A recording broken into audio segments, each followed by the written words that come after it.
or while the games are on. It would not be responsible for us to say, let's wait until the Olympics are over. Yep. Then there's Boris Yeltsin and his talk of World War III. U.S. officials suggest the Russian president may have been spooked by reports that Washington may use nukes against Iraq. Those reports have no basis in fact. The U.S. has no plans or intentions of using nuclear weapons. Washington's biggest problem, though, is that there's no sign at all of an international consensus. Britain and the U.S. remain alone in their support of military action. France, China, Russia, and the Arabs all oppose it, while Canada remains where it's been for weeks now, sitting squarely on the fence. Alan Fryer, CTV News, Washington. Bill Clinton couldn't get away from the other major problem hounding his presidency, his alleged sexual affair with Monica Lewinsky. Again today, he strongly denied the charges against him. And tonight, independent counsel Kenneth Starr said he cannot offer Lewinsky immunity from prosecution unless she agrees to a face-to-face meeting with his investigators. Only then, he says, can the truth about the allegations of her relationship with President Clinton be determined. Those terrible storms in the United States didn't let up for a minute today, and whether it was from rain, floods, or snow, a lot of people from coast to coast were severely affected.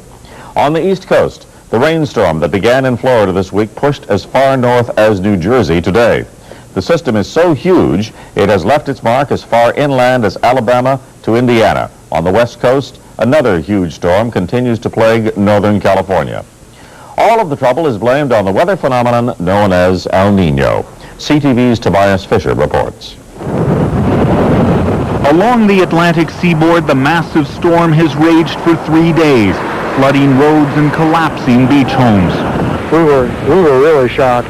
It's a disaster. I just haven't seen it like this in the last 25 years. The Atlantic City boardwalk buckled under a pounding surf, and in Virginia, a freight train derailed into a swollen river, the two engineers barely escaping. One of them stated that when he got out of the engine, that he didn't know which way to swim. It was so dark, he didn't know which way to go. Further inland, the storm blanketed the Appalachians with up to 50 centimeters of snow. Hundreds of motorists were stranded, thousands of homes lost power. As the East dug out, California was bracing for its second storm in a week. The Central Coast, already saturated, is expecting another 20 centimeters of rain by the weekend. Cliffside homes are literally on the brink. The ocean says the time has come. In low-lying areas, the fear is flooding. 9 months out of the year, this is probably the most beautiful places in the world to live. And yet right now, it doesn't look it. It looks more like Aqua World. And the rains won't let up. As soon as one storm has cleared, another arrives. They're entering the western U.S., like I said, approximately at the latitude of central California. And then with very strong El Nino winds, they move fairly rapidly across the country. Which means Americans will continue to share this winter of discontent. Tobias Fisher, CTV News, Washington. It may seem hard to believe, but it's been a month now since people in Quebec first lost their power, and some will be getting it back.